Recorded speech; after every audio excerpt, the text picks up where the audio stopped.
Hello, my beautiful friends. Welcome back to the Blossom Experiment podcast. Today, I am on my own, so we're gonna have a solo episode. And as you can tell from the title of this episode, we're gonna talk about surrender and letting go and trusting the universe. So, this is a topic that I think I get asked about a lot. And to be honest, it is one of my most listened episodes ever. So, I think last year I released an episode on how to truly surrender, or I think it was 2 years ago or something like that. And it was one of the top listened episodes ever from the podcast. And I think that this tells just a lot about where we are and what you guys want to hear more of. And I think that I myself would love to learn more and more and more, the most that I can about surrender. So I think it's just going to be a very interesting episode. So, for this episode, I prepared some top tips on surrender, so some guidelines. And what I wanted to do was just to use some of the experiences that I've had in my travels to support some of the tips that I have. And I think that, I love telling stories, and I think that with stories and real things that happen to me, I think it's just easier to understand and grasp the concepts that I am wanting to talk about, because I know that surrender can be quite an intangible concept. When I tell someone, yes, to manifest your dreams, you have to just surrender to the universe. And I think that is so much easier said than done. So yeah, I just wanted to share some experiences and some stories of my travels that I never shared here on the show, and just my close friends, and sometimes not even that, know the stories. So you're in for some, just, yeah, you're in for some vulnerable stories, as always, in this podcast. So let's just kick this off already without further ado. I feel like my first big tip for how to surrender is finding evidence in your life. So basically, when did you surrender that things worked out? And for me, I feel like I'm very much in this place right now, because I have been traveling for 2 years. And if you don't know, when I first started out, I left Brazil with a, I'm from Brazil. I left here, my home country, with a one-way plane ticket. I wasn't making nearly a minimum salary, but I was just so focused on making this work. I just trusted so much, and I was so uncomfortable in the place that I was in here in my home country. I was just so uncomfortable with my situation, with my experience, that I felt like going through this journey and doing this movement and jumping off of this cliff was less uncomfortable and less painful, compared to what was actually going on in my life. So I did decide to go, and I trusted so much. And I always say that the less you have, or the less that you perceive that you have, the less you perceive that you're gonna lose. So for me, at that moment, I didn't have, in my perception, I didn't have anything to lose. I didn't have a job, I didn't have a relationship, I didn't have a career that I was building, I didn't have, I don't know, I didn't have anything. So I think, in a sense, it was almost easier, quote unquote, to take that step, because I just looked at everything, and my scenario was basically a scenario that if everything went to shit and nothing worked out, if I did move abroad and nothing worked out, basically the worst case scenario for me would be to be back where I was. So knowing that, I was like, you know what, if this is already the worst case scenario, then I'm just gonna try it. I'll never know if I don't try it. So for me, that was just what drove me. It was what really gave me the strength to just jump off that cliff and go. And of course, that with that, there was so much courage that came with the actual jumping off of that cliff.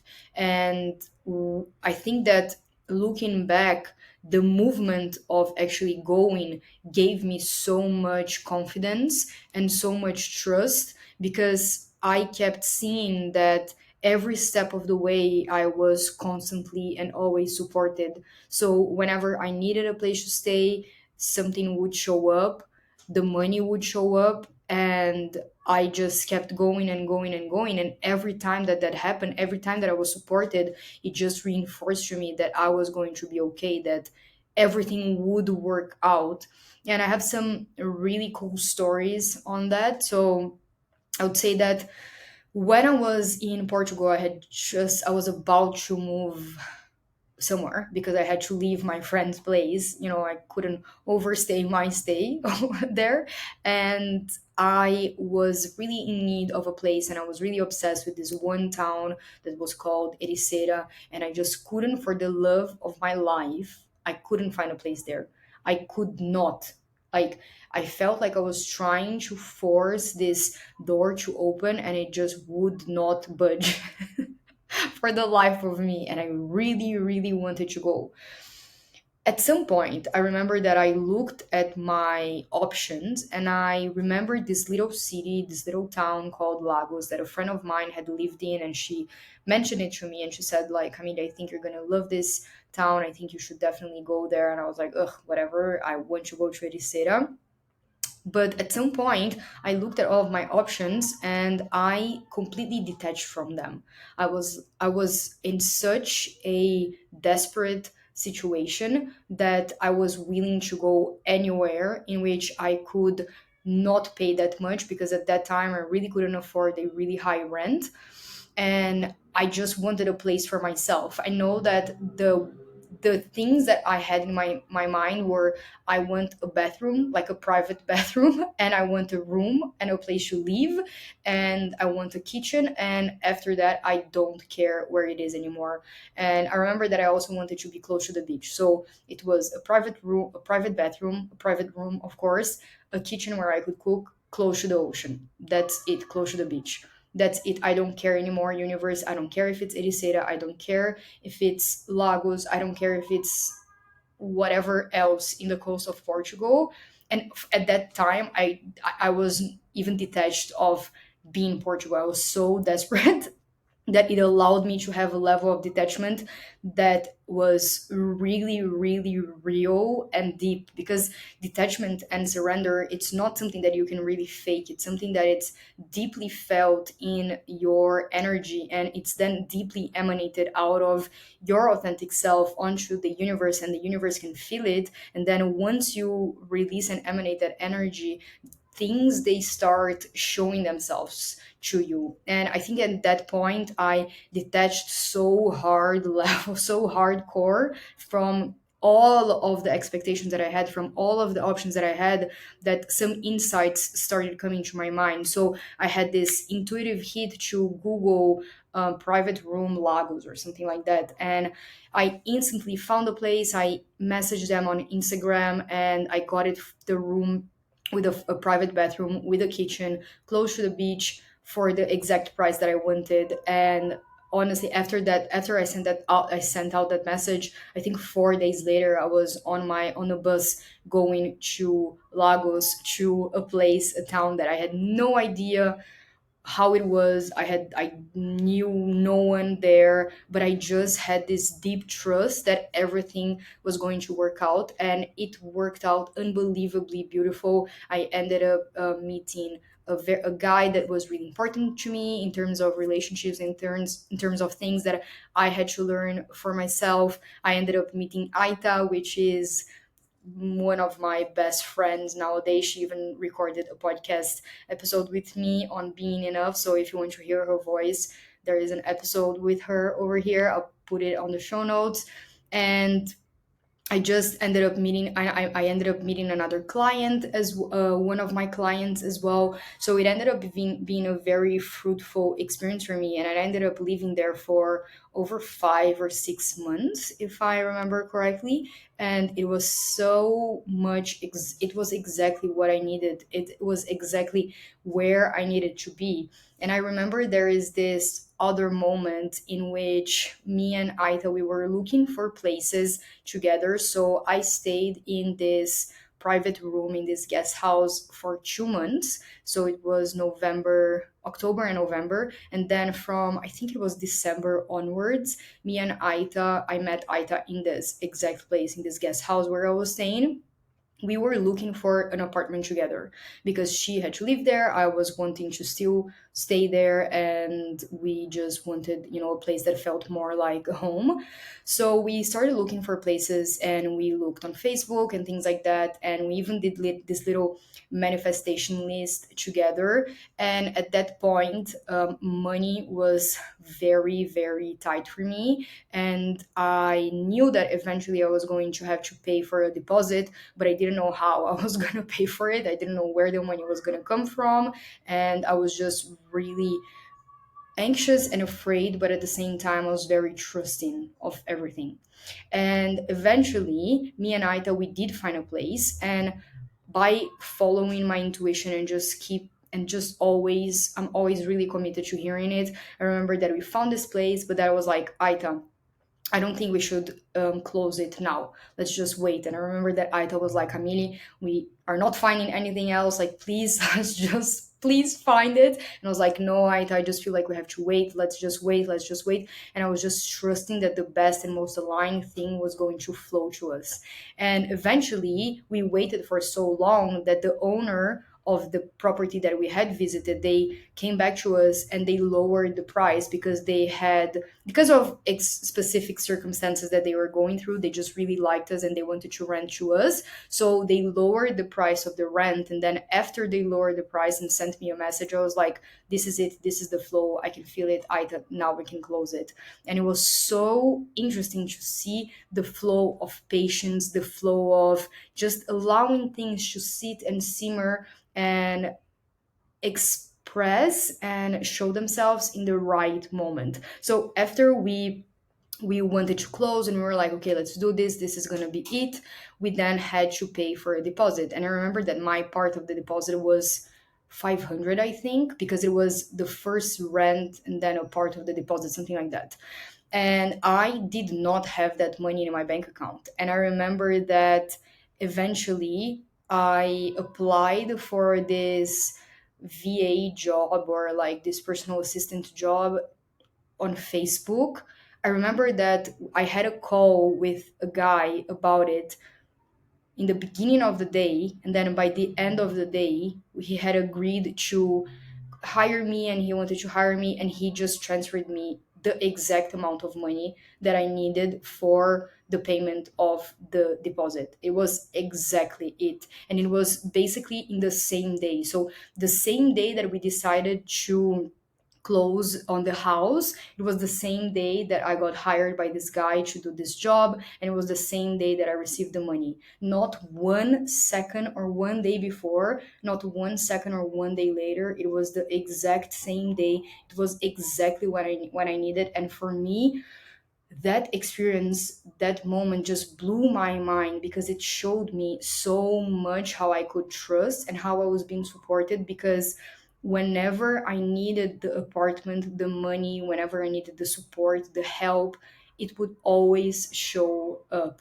And yes, this is a story that it's in my own life, and it is something that is specific to my life. But I think that, and of course that didn't happen before, but and that is quite a big thing. But I think that when you find micro moments like this that show you when you were being supported by the universe, where you can trust, this builds up, and it brings you so much confidence and so much trust that the next time that you're going through something like this, which I currently am, for example, I always remind myself of that story. I always bring it back, and I tell myself, if I was able to do this 2 years ago, 1 year ago, I am also going to be able to do this now. There's nothing that changed in my life, in my being, for me to not be able to do this. I can do this. And I think that this mindset, when you find the evidence in your life,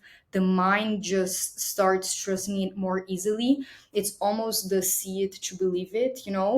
And this is very common in psychological experiments, placebo effect things. When you see something and then you start to believe it in your own, to be true in your own life. And of course, you can use my story as an inspiration for you, but I really inspire you to go and look at your own life for the moments that you were being supported. And it doesn't have to be as big as, oh my God, I received the exact money for the exact amount in the exact date that I needed to transfer for an apartment. It doesn't have to be like that. It can be as small as I got there in the exact, I don't know, you had an appointment, you got there in the exact time that you had to, as soon as you surrendered, to the traffic or something like that. It doesn't have to be a big thing, but the more that you look at your life and you collect those little moments that you surrendered and trusted, and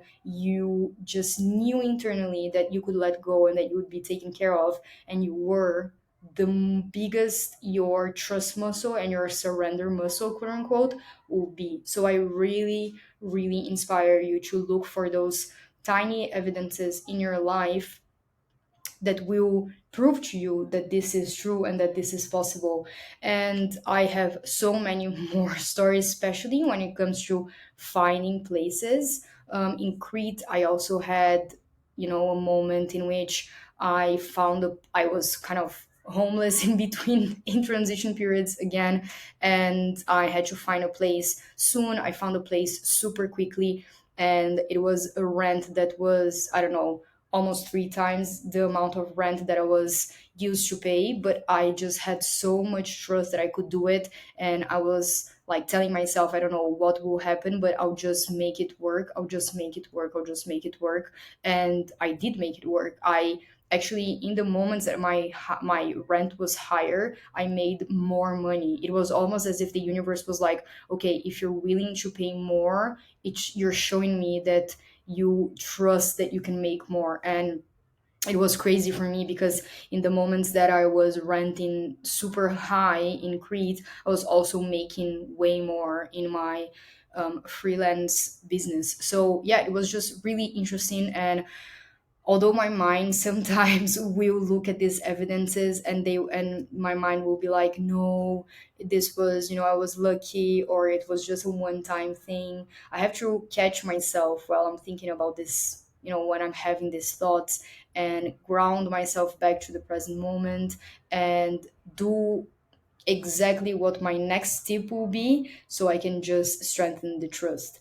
And as I'm segueing into my second big tip for how to surrender, how to build the surrender muscle, is releasing emotional blocks and traumas and fears. And that is one of the most important aspects, and I think I would say the most important tip actually of this entire episode. It's really releasing those energies and the blocked emotions that you have, because the emotional blocks are the elements that exist inside of you that will block you from trusting. They will block you from letting go, and they will keep you trapped in the anxiety and in the fear. So it's so important for you to do this inner work of understanding, why are you afraid, why are you anxious, why can't I let go, why can't I surrender. Asking yourself these questions will be key for you to go to the next step, for you to actually be able to build a trust muscle. So, what I used to do, for example, when I was living in Portugal, in Lagos, there was a point in my freelance journey that I was in between clients. I had closed this deal with this client, and on the second month that I was working for them, they disappeared. Like, they completely disappeared, and they disappeared with the money that I was expecting to receive, basically. And I didn't know where my other payment was going to come from. I didn't know how I was going to pay my bills, how I was going to buy groceries. I was just so scared, so afraid. Of course, normally, as a human, I was scared of, I don't know, not paying my bills, not eating, I was just really, really anxious, so afraid. I remember that it felt like I was falling and the ground was coming closer and closer, and I was about to hit my face on the floor, and I was about to just get effed. That was the feeling that I was having. And I remember that what I used to do was that I would lay down on the bathtub and I would cry and feel all of the anxiety that I had inside of me. So I would just focus on the and put awareness in my body or on wherever I felt like the emotion was blocked. And I just breathed into it until I didn't feel it anymore. And I feel like this was a very big pivoting point for me, the releasing of that fear and of that anxiety and the inquiry of why is this even here, what is this trying to show me, instead of just pushing it away and impeding myself to feel it and not diving deep into it and having the curiosity of why is this even here. I think that the actual diving deep into the feelings was the thing that shifted my energy to the point that after a couple of weeks I ended up manifesting another client that paid me exactly the same amount of money that the other person was going to pay me, and then I was able, of course, to pay my bills and everything. And then eventually after that I ended up getting another client, and then a couple of weeks later I got another client, and then 1 month later I got another client, and my situation financially completely changed from the almost hitting my face on the floor versus feeling this abundance of, oh my god, I deserve to get paid for all of the things that I know how to do. And I still, to this day, when I look back at this whole situation and this whole scenario, for me that was the most important thing that I did, and it was the most pivotal moment that really, really changed my energy and allowed me to manifest and create a different reality. So that is for sure the biggest tip that I have from all of this one. So moving on to my third tip, and that is creating this what is the worst case scenario in your head and actually facing it. I think that that helps you strengthen so much confidence and kind of facing all of the possible realities. So another thing that I would constantly do was, okay, for example, for Crete, if I do rent this apartment and I eventually come to a point that I'm not making enough money to pay for it, what can I do? And then I would think to myself, okay, I can get a job in a cafe, I can apply for this and this and this in jobs, I can get more hours with the client, or I don't know, I'll get money from a friend or something like that. So I would go to the worst case scenarios and I would kind of like play out in my head what would I do instead, and what would I do to make this work, and how am I so resourceful to make this work. And then I would apply my first tip for you, which would be, where did I also do that in my life? So where, in what other moment in my life was I so resourceful? Where did I make this work? How did I make this work? What did I do? What were the things that I took action on to actually make this work, to make more money, or I don't know. So I think it's really important, when you have a fear, when you have an anxiety that is blocking you from surrendering, it's leaning into the worst case scenario and facing it, and almost as if you're prepping your nervous system to accept it and realize that even the worst case scenario is still not going to break you and kill you, and that you have the resources, the creativity, the strength, the knowledge, the wisdom to put into action different tools to make it work. And I think that this really goes into the confidence that you have in yourself and how you perceive yourself. So do you perceive yourself as someone, with high self-worth, with low self-worth? Do you perceive yourself to be someone that is confident? Do you perceive yourself to be someone who is resourceful? And I think that really ties into my last tip for you, which is the focusing on the good and the gratitude and the things that you already have, and being positive.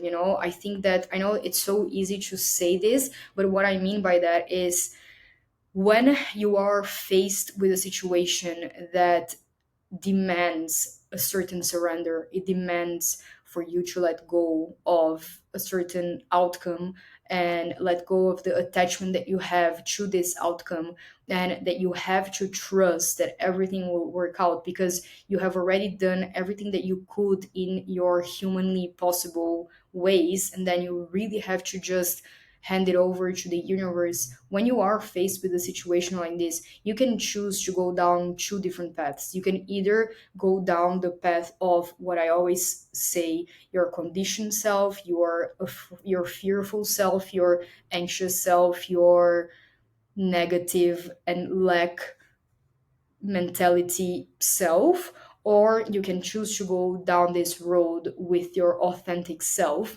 with your highest version and most aligned self, with your abundant and trusting and surrendered and allowing self. And I think that this all depends on your energy, what you put out, and how you want to relate with the situation. So we have a choice here. We have a choice to relate to and engage with the situation from our conditioned selves versus from our authentic selves.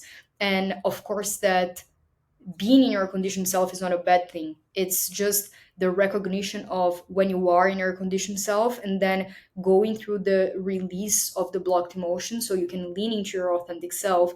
Because once you go there, once you are in your authentic self, once you are connected to that energy, you will then start perceiving all of the positive aspects of your life. And then you will start perceiving how this life and how the things that are unfolding in front of you, how they are unfolding in your favor, not against you. Because when you are in the conditioned self, you're perceiving only the bad things, you're perceiving the negative things, you're perceiving how everything is working out against you. When you're on your authentic self, you're perceiving that everything is working out for you. And then you drop into this lucky version of yourself, you drop into this lucky girl syndrome or whatever, because you just start perceiving everything as a good thing in your life. So if you don't get the apartment in the city that you wanted, if you don't get the job, the exact job that you wanted, if you don't get the relationship that you wanted, your authentic self knows that this is the best for you,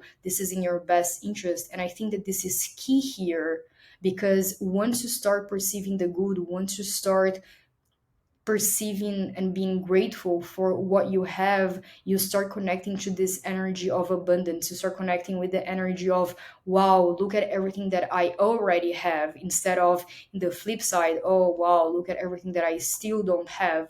And I think that this is really, really helpful when you need to be in the energy of surrender, because when you start noticing all of the good in your life, it's just so much easier to detach, because you realize that you don't really need the things that you want. They are an add-on to your self-worth, they are an add-on to your authentic and beautiful life, but they are not needed. And you also start kind of leaning into this place of, I know that whatever comes my way is the best thing for me. And you start becoming a self-fulfilling prophecy. The more that you perceive life in this way, the more you will create it in this way as well. So I think that overall, all of the four big tips that I just talked about, they connect a lot between each other. The first one is seeing evidence in your life of, when I surrendered, this and this happened. When I trusted, when I was able to let go, this and this and this happened. So it is possible. The second one being, when I'm not able to surrender, when it's really just really extra hard, it's really extra, I'm really extra afraid, I'm just really extra anxious. How can you release those blocked emotions so you can lean out of the conditioned self and into the authentic self. And then from that point, looking at the worst case scenario and realizing that even in the worst case scenario, with your authentic self, you are still resourceful enough to make it work. And then after all of this is looking at the good in your life and remembering that whenever it gets too much, you can always release more and more of your blocked emotions and then drop into the authentic self. And then the more you drop into your authentic self, you will start looking and seeing your life. You'll start seeing your life from a different lenses. And those are the lenses of abundance, of positivity, of I'm lucky, everything's working out in my favor, I can do this, and it's just going to be easier to surrender from there. Wow, so much information. I hope this was digestible enough. And while I'm wrapping up this episode, I just want to let you guys know that I have decided to offer 30-minute free authentic self calls. So basically, these are 30-minute calls in which we can go over some aspect of your life in which you want to be more in alignment with your authentic self. And then, as I said, your authentic self is the one who trusts, who surrenders, who is in alignment with the flow, who listens to your intuition. So it's very much about you connecting to your intuition, you connecting to this place of surrender, and of course, the processing of emotion. So if you are someone who is very in the conditioned self, as I explained, and you want to lean more into your authentic self in various different areas of your lives, I'm gonna leave my handle for Instagram on the description of this episode. It's cami.minervo. It's all on the show notes for this episode. And then you can just DM me over there and then we can schedule this 30-minute call and then we can chat from there. I hope you got a lot from this episode. I hope this helps you to surrender more and more and more and more. And if you want to connect with me on Instagram, if you have any questions about surrender, any questions about any of the stories that I just talked about on this episode, or you just want to talk about how you can surrender more in your life, I will be happy to chat to you over there. So I'll leave again all of the links for my Instagram on the show notes and then we can speak from there.